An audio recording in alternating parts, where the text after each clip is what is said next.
Morning everybody, Lee from the Gardener's Post. Today's the 16th of the 6th and I'm going to do something a little different. We did say this gardener site would be different. I am actually going to read a poem today that my wife wrote some time ago, and she's one of the best writers in the world, but nobody knows of her yet.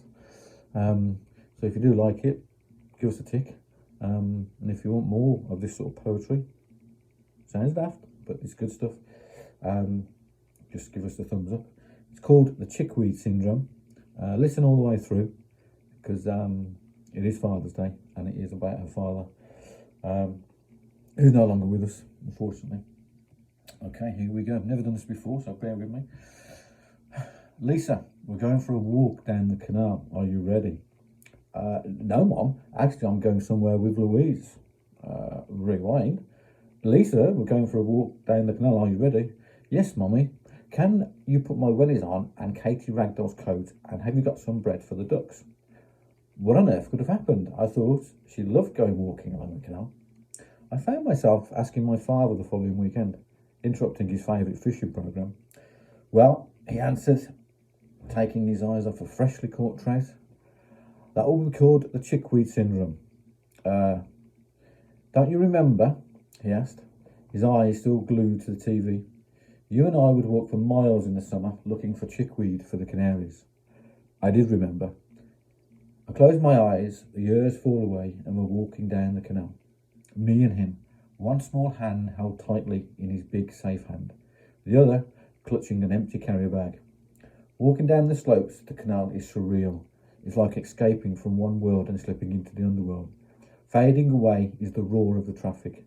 Blaring speakers, bouncing balls and chattery laughter replaced by the put-put chugging sounds of the long sleek barges. The low buzz and hum of insects as they swoop down to inspect our brightly coloured summer clothes.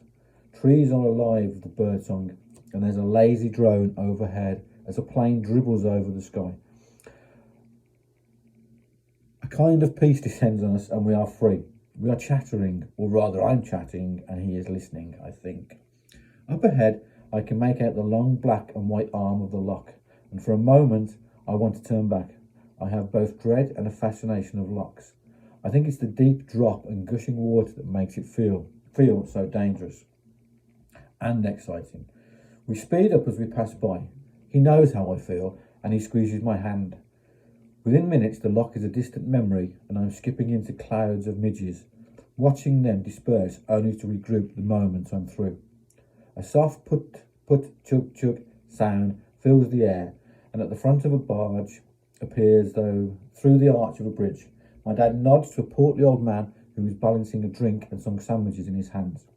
He nods back at us, and we see a small panicky woman at the helm looking more like she's navigating the rapids. We collapse into giggles and he tells me that they are Mr. and Mrs. Jollybody. I think my dad knows everyone. We have reached the part of the canal where we normally fish for sticklebacks, but we haven't brought our nets today. I can smell chickweed, and he announces, and I believe that he can. I sniff hard and I'm rewarded with the sweet smells from the surrounding fields. Elderberries, clover, honeysuckle and blackberries. And he let me believe that I discovered it. Soon my bag is bursting with juicy green chickweed. We're exactly level with the bulrushes when I let out a squeal. Do you remember when we brought Daisy? I'm hardly likely to forget, he smiles. Daisy was a rubber duck, and although I had quite a few ducks, Daisy was my favourite, and because she had a wider, flatter bottom, she was deemed to be more suitable for canal swimming. And so, equipped with a length of string around her neck, Daisy made the big jump from bathtub to canal. We managed just fine for most of the trek, with me pulling the string and Daisy paddling furiously to keep up, but the bulrushes proved too tricky, and so Dad had to take over the reins. A little reluctantly, I thought. It turned out that he'd been spotted by one of Dad's friends, who was watching from the bridge. That night in his local pub, Dad had to endure joke after joke about his pet duck. I, however, was over the moon as someone apart from us had witnessed Daisy's maiden voyage. A loud commercial jingle drags me back to my living room, and I prompt him to continue. Well, he says, picking up where he left off, one day your children start to grow up and they begin to need your company less. And although it comes as a shock at first, It is a sign that you're doing your job properly and their independence is growing. And that, my dear, is called the Chickweed Syndrome. An image pops into my head of my dad. Always gets me on his first solo chickweed hunt, and I almost cry. I'm sorry, Dad. How could I have ever thought that there were better things to do than that? So, guys, that's the Chickweed Syndrome, written by Julie Taylor, about her dad. So, give him a call, guys. Tell him you love him. Bye for now.